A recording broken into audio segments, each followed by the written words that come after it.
Les livres des rois racontent l'histoire des rois qui succèdent à David. Son fils Salomon commence bien, mais descend ensuite dans la compromission avec l'idolâtrie.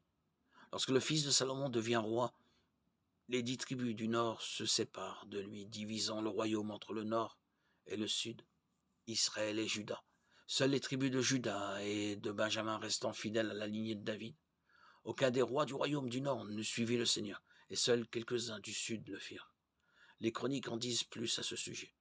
Alors que le nord comprenait de nombreuses dynasties, celle de David persista dans le sud. Pendant toute l'époque des rois, Dieu a envoyé des prophètes pour avertir son peuple que le jugement allait venir s'il ne se repentait pas de ses péchés.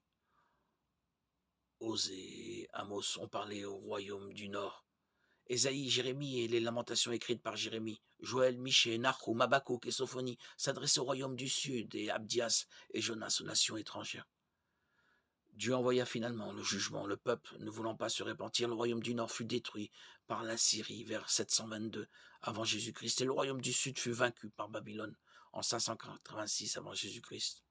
Jérusalem et le temple furent détruits et une grande partie du peuple de Juda fut déportée à Babylone. Ézéchiel et Daniel furent justement des prophètes de Dieu pendant cette période d'exil. Le livre d'Esther raconte l'histoire des Juifs vivant en Perse à cette même époque.